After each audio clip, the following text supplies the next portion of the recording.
Shalom saudara, kita memasuki Abang episode 867 ya Pak. Iya. Silakan Pak, ya udah baca. Ya, yang pertama dari seorang laki-laki berusia 53 tahun, menikah tinggal di Tangerang. Shalom Pak Eras, saya dari pecinta suara kebenaran yang sudah mengikuti doa pagi dan doa-doa lain secara online yang tidak pernah absen. Pertanyaan saya punya usaha bisnis catering untuk menghidupi keluarga saya, terutama untuk membiayai anak saya yang kuliah di Bandung dan sudah semester 5. Tapi mengapa akhir-akhir ini usaha saya semakin menurun dalam hal keuangan? Apakah saya ada dosa Pak atau kesalahan kepada Tuhan? Mohon pencerahannya dan dukungan doa dari Bapak agar usaha catering saya dipulihkan. Sebelumnya saya mengucapkan terima kasih Pak. Faktornya bisa bukan karena dosa, bisa faktor dosa. Dua, potensi dosa. Jadi kalau kita kelimpahan uang itu kita jadi sombong, jadi menyimpang, nggak karu-karuan. Oke. Lalu yang ketiga, faktornya bisa karena memang kita kurang tekun dalam menyajikan makanan, ya orang sekali pesan tidak pesan lagi, atau kita kurang promosi. Nah ini kemungkinan. Tetapi Anda tidak akan dipermalukan Tuhan. Anda pasti bisa melewati keadaan ini. Jangan kecut dulu. Kadang-kadang Tuhan itu mengizinkan kita kebanjiran sampai hampir kena, melewati hidung. Last minute Tuhan buka jalan. Ya, lewati hari. Oke, Tuhan berkati. Oke, teruskan. Selanjutnya dari seorang wanita berusia 58 tahun, memiliki 3 anak laki-laki, janda, ditinggal menikah lagi, tinggal di Kalimantan Timur. Saya tidak bertanya Pak, tapi hanya mau berterima kasih atau bersaksi, karena Bapak sudah mengirimkan buku untuk anak-anak yang berada di lapas anak, yang saat ini saya layani. Saya selalu mengikuti semua program dari Truth ID. Dengan adanya program tersebut sangat mengubahkan cara pandang saya mengenai keharusan hidup seturut kehendak Bapa. Saya juga dari dulu sudah mengalami bullying atau hinaan, bahkan dikata-katain yang tidak benar. Sangat sedih. Tapi setelah mengikuti ajaran Bapak rohani saya, yaitu Bapak Erastus dan Bapak Wignyotanto, membuat saya lebih gila lagi menyenangkan hati Elohim Yahweh. Ini bukan sudah pernah ya? Oh, sudah pernah ya Pak ya? Belum ya? Coba teruskan. Iya. Saya selalu berdoa puji Tuhan bisa dilewati. Setelah dilewati tahun demi tahun, akhirnya saya diteguhkan oleh pengajaran yang diberikan Bapak melalui YouTube.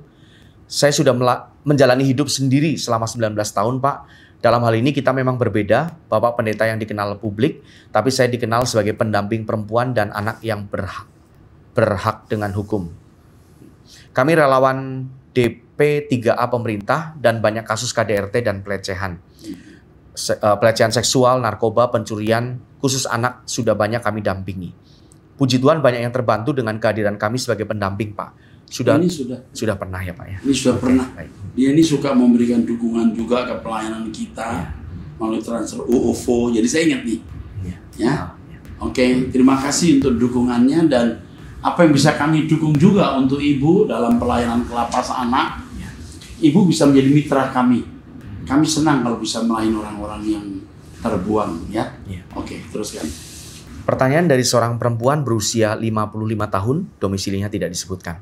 Shalom Pak, saya cuma mau bertanya singkat saja. Kata teman saya, orang Kristen kalau meninggal harus dimakamkan atau dikubur dan tidak boleh dikremasi. Apa benar Pak? Terima kasih atas jawabannya. Kiranya Tuhan Yesus memberkati pelayanan Bapak dan seluruh. Tidak masalah dikremasi atau dikubur. Tidak masalah. Ya. Tapi saya perlu penjelasan panjang lebar, hanya sekarang tidak bisa saya jelaskan. Kebetulan saya dosen etika Kristen dan sudah menghadapi kasus-kasus seperti ini. Jadi tidak masalah. Ya. Tidak masalah sama sekali. Oke. Selanjutnya dari seorang perempuan berusia 26 tahun, single tinggal di Medan. Doakan saya Pak supaya mendapatkan jodoh yang sepadan dengan saya sehingga kami bisa sama-sama takut akan Tuhan. Semoga tahun depan saya bisa bertemu jodoh. Tapi maaf Pak, saya tidak tahu lagi harus bilang apa di dalam doa saya. Apa yang harus saya lakukan. Sudah selama ini saya terus berdoa dan berserah tapi terpaksa. Seperti ingin menyerah, putus asa dan selalu khawatir. Yang pertama, kamu senangkan hati Tuhan, Tuhan akan menyenangkan kamu. Udah itu aja. Menyenangkan hati Tuhan, intim dengan Tuhan, dia tahu apa yang kamu butuhkan. Oke? Lakukan nasihat saya. Jangan macam-macam. Oke, teruskan. Dari seorang perempuan berusia 43 tahun, menikah tinggal di Bogor. Shalom. Pak, apakah kita boleh berdoa minta sama Tuhan untuk tidak dipenjara dan dilepaskan dari kasus hukum pidana yang tidak kami lakukan, Pak? Dengan keadaan ekonomi kami, yang minus saat ini, apakah kami ikuti saja arusnya? Apakah ini pemurnian untuk kami dari Tuhan? Kami selalu bawa dalam doa kami. Mohon dukungan doanya, Pak. Ya, bantu doa. Saya dan suami difitnah, dituduh melakukan penipuan dan persekongkolan. Kami sudah bergumul hampir 6 bulan ini. Oke. Iya, dan seterusnya. Ini harus dibantu dengan hukum. Ya. Mungkin Anda tidak mampu membayar pengacara, Abah menyediakan pengacara buat Anda. Ya, ini harus dihubungkan ke Pak Ara atau Pak Mario. Ya, mungkin Pak Mario dulu kali. Ya. Atau serahkan Bu Esther dulu, nanti baru diarahkan ke pengacara mana yang cocok untuk ini pidana ya. Iya, Perdata dan pidana ya. Oke. Kasusnya ya. Oke, kami akan dukung. Tapi ingat ya, tetap mencari Tuhan. Tuhan akan menolong Anda.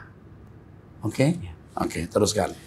Selanjutnya dari seorang perempuan berusia 39 tahun menikah tinggal di Jakarta. Shalom Pak Erastus, saya harap Bapak selalu sehat dan panjang umur Pak. Tidak apa-apa kalau dalam seminggu Bapak hadir doa pagi hanya 2 atau 3 kali. Saya rasa kami semua harus belajar mandiri dan tetap harus doa pagi walaupun bukan Bapak yang memimpin. Wah, keren ini. Ya. Yang terpenting hati kami semua dipimpin Roh Kudus setiap hari, langkah demi langkah, keputusan demi keputusan. Karena Bapak juga harus menjaga badan Bapak yang juga bait Allah. Saya lihat dari mata Bapak pada saat kebaktian di MAG terlihat Bapak kurang tidur. Walaupun semangat Bapak di atas 90%, tetapi saya melihat sayup dan letih di mata Bapak. Ya. Kebetulan saya waktu itu duduk di depan juga Pak. Biar kita jemaat juga sama-sama saling menguatkan di dalam perjuangan kita menuju rumah Bapak. Bukan harus selalu dikuatkan dan dituntun oleh Bapak sebagai gembala, tetapi juga jadi jemaat yang dewasa dan kuat. Seperti Bapak sudah memberi contoh kepada kami bahwa Bapak kuat menghadapi celaan orang-orang yang mengaku percaya Tuhan, tetapi maaf perbuatan mereka belum tentu menyenangkan Tuhan. Abaikan saja Pak, fokus saja ajari kami belajar firman Tuhan dan melakukannya. Ya. Keren ini. Ini keren. Mantap, terima kasih. Terus. Ini ada beberapa pertanyaan. Yang pertama, apakah orang yang sudah tahu mengenai Tuhan Yesus itu adalah umat pilihan atau yang percaya dan menerimanya saja? Jadi kalau orang sudah diberi kesempatan mengenal Tuhan Yesus secara benar, dalam stadium tertentu, di mana dia berpotensi untuk menjadi sempurna, pasti. Ya. Tapi tangga kita kan juga mengenal Yesus hanya satu kalimat. Apa itu bisa dikatakan mengenal? Tentu tidak. Jadi umat pilihan itu orang yang diberi kesempatan dan potensi untuk sempurna seperti Bapak. Terus. Yang kedua, Pak, apakah orang yang baik dan berusaha hidup benar itu lebih stres daripada orang yang miring kanan kiri dan sudah terbiasa dengan dosa? Ini apakah kalau mau menjaga integritas itu lebih stres begitu Pak? Daripada... Apakah orang yang baik dan berusaha hidup benar? Oh ya, ada masa-masa stres waktu kita berjuang untuk menjaga integritas, tapi lama-lama tidak, karena sudah menjadi sikap hidup kita, ya.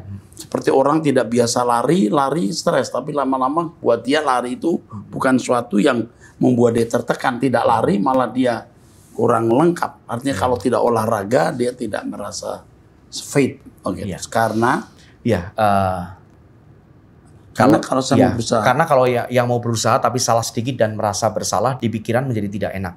Kalau yang tidak peduli salah benar itu hidup dengan lebih santai, easy going, tidak kaku begitu Pak.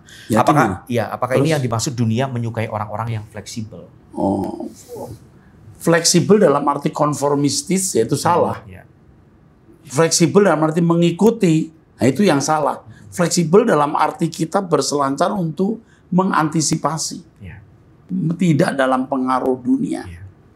Jadi yang penting adalah bagaimana kita menjalani integritas yang baik.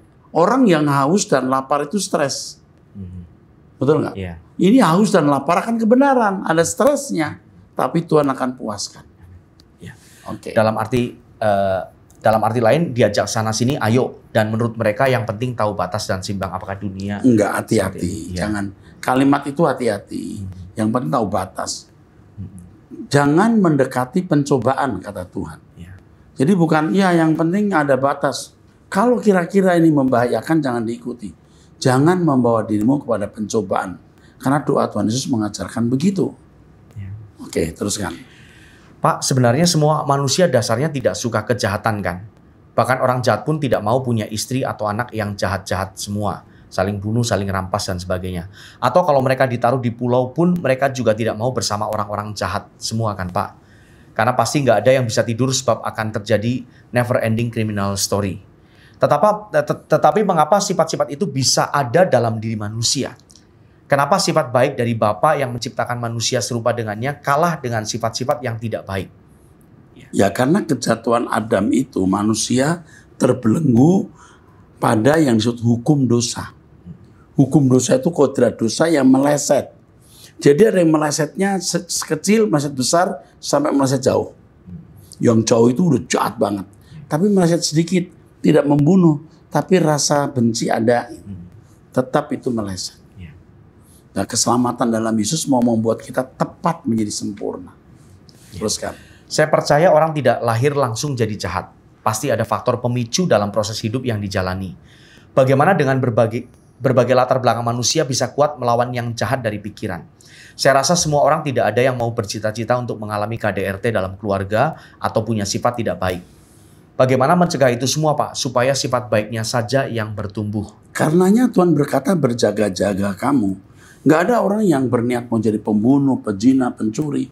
Tapi karena nggak berjaga-jaga terbawa. Ya. Oke? Ya. Maka Tuhan bilang berjaga-jaga. Terus? Kalau mendengar cerita di Abam soal KDRT, saya rasa secara teknis membuat pikiran menjadi tenang itu sulit. Apalagi saat bangun pagi sudah bertemu dengan orang yang siap menerkam atau marah-marah. Rasanya seperti berada dalam gua gelap dengan banyak hewan buas.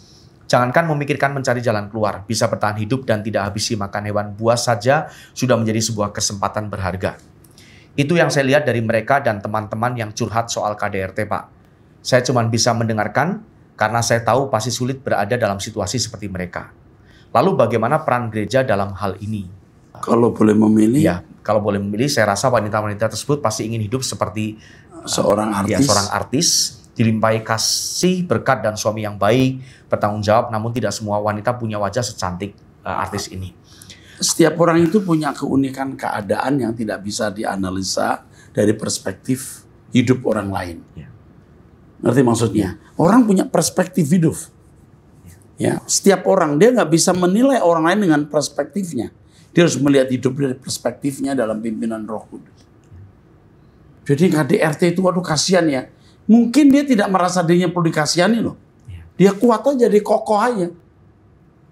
Tapi ada orang yang tidak KDRT tapi bulet, nggak karu-karuan, stres, depresi.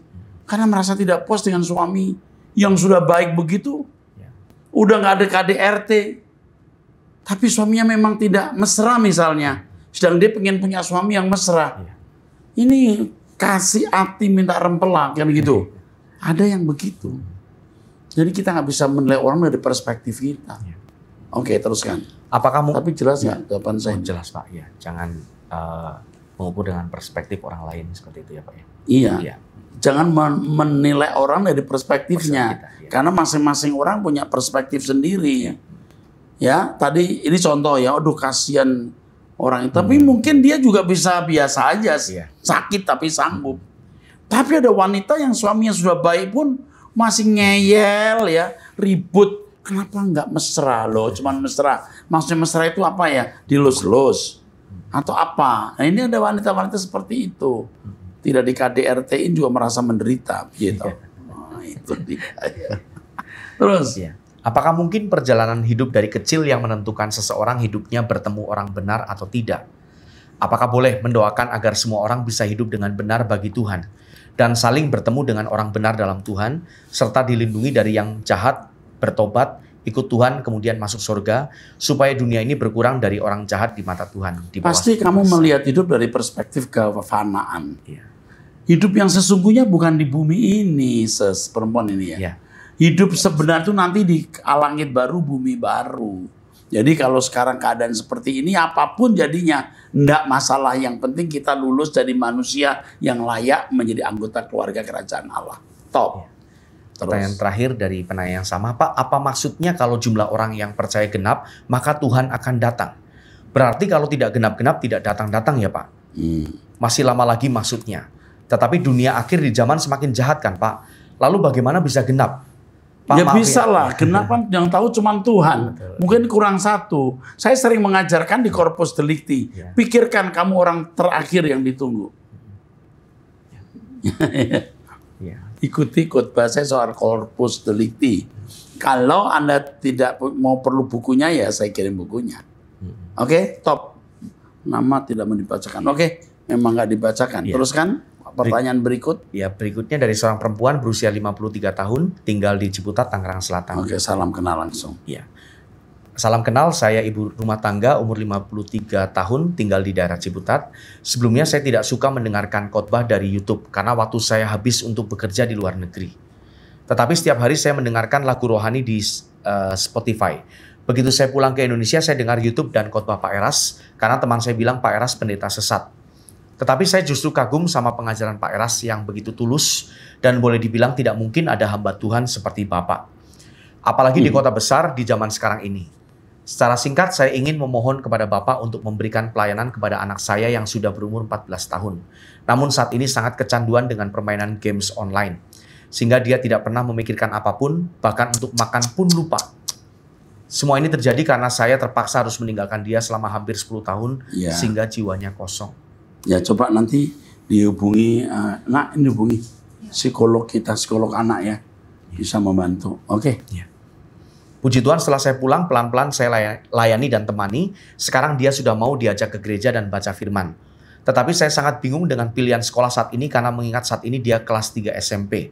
Saya mau mencari sekolah yang bisa membantu dia dalam memperbaiki mental dan jiwanya terlebih dahulu. Oh, sekarang rupanya udah lebih baik dia? Sudah lebih baik setelah datang. Terus? Iya. Dalam keadaan kalut dan berdoa ketika mendengar khotbah Pak Eras, ternyata ada STT di Pak Eras. Saya sangat bersemangat agar anak saya bisa dibimbing oleh Pak Eras. Saya mohon Pak, selamatkan masa depannya, terutama hubungannya dengan Tuhan. Dan yang sangat menyakitkan bagi dia adalah setelah saya pulang baru 2 bulan, baru saja dia mendapatkan ibunya kembali, papanya, suami saya, tiba-tiba mengalami kelainan syaraf otak sehingga koma. Hal ini sudah terjadi sejak awal bulan Juli. Hingga sekarang dia berpikir mengapa dirinya tidak bisa merasakan keluarga yang utuh. Hubungan saya dengan suami baik-baik saja. Dan perlu Pak Eras ketahui, selisih anak saya ini dengan kakaknya 12 tahun, Pak. Dan waktu itu saya pernah berjanji sama Tuhan, jika saya hamil dan anak saya laki-laki, maka saya akan menyerahkan anak itu kepada Tuhan. Saya sangat berharap dengan bimbingan Pak Eras, anak saya bisa mencintai Tuhan dalam Yesus Kristus. Sehingga saya pun tidak harus merasa bersalah karena tidak membimbing dia dengan baik. Dia telah menjadi korban hanya karena alasan ekonomi ketika itu. Sekali lagi saya mohon Pak, bantuan anak saya dan ya. Oke, nanti kita bantu ya nak. Apa yang bisa kita lakukan? Oke, teruskan. Pertanyaan selanjutnya dari seorang laki-laki sudah menikah. Shalom Pak Eras, mohon maaf mungkin di episode ini pertanyaan saya banyak. Saya mau bertanya tentang bahasa roh yang bertujuan membangun diri sendiri. Itu maksudnya seperti apa ya Pak? Pak Eras pernah menjawab pertanyaan orang lain di episode 858 dan belum menjelaskan tentang bahasa roh yang membangun diri. Saya ingin memahaminya Pak, karena yang dijelaskan oleh gembala saya dan pendeta-pendeta lainnya masih abstrak dan belum membuat saya paham. Oke. Ya. Kalau bahasa roh yang benar dan Tuhan berikan, waktu kita ucapkan, hati kita yang susah terhibur. Kita yang putus asa mendapatkan kekuatan. Kita yang memiliki kecenderungan berbuat dosa jadi takut akan Allah. Nah itu membangun diri maksudnya. Iya. Oke. Terus. Tapi pada episode itu Pak Eras cukup menjawab hal yang sudah lama saya tanyakan kepada Tuhan. Banyak di gereja saya anak-anak muda yang dikit-dikit berbahasa roh, bahkan sampai berdebat dengan orang lain pun sempat keluar bahasa rohnya. Ini bahasa roh palsu. Ya.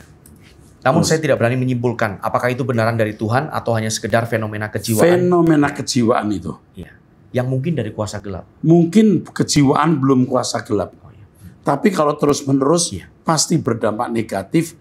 Itu cara kuasa gelap merusak orang tersebut.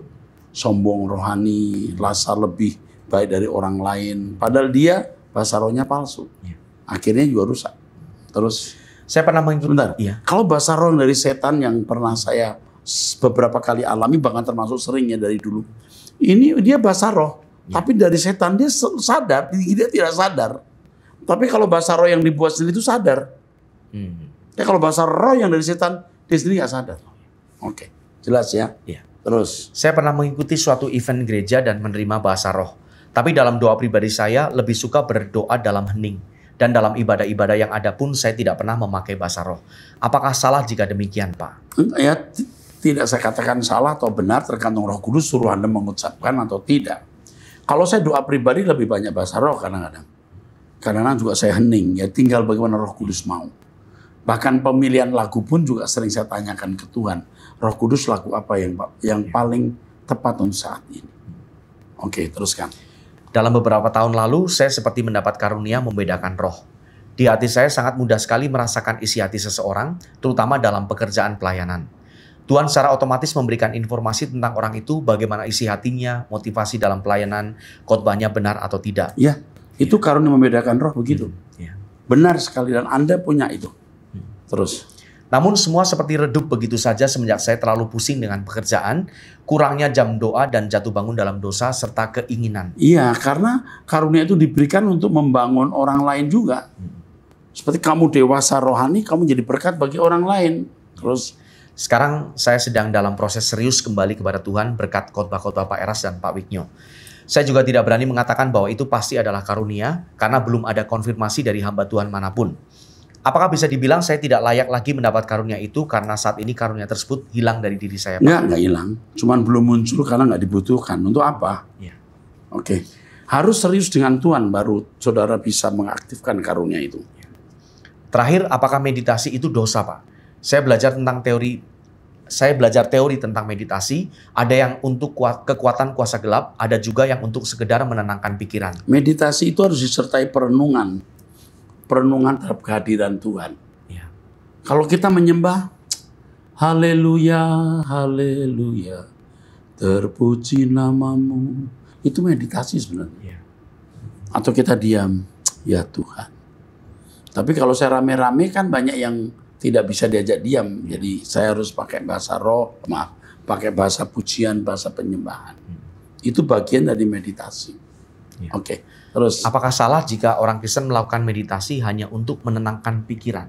Karena bagi orang yang sangat awam pasti mendengar kata meditasi langsung nyambung ke perdukunan. Iya, meditasi itu kan artinya perenungan. Seringkali digunakan untuk di luar gereja, jadi dianggap itu sebagai sesuatu yang sesuatu yang kafir atau tidak rohani. Meditasi hanya istilah saja kok. Perenungan. Diam diri untuk merenung. Ya.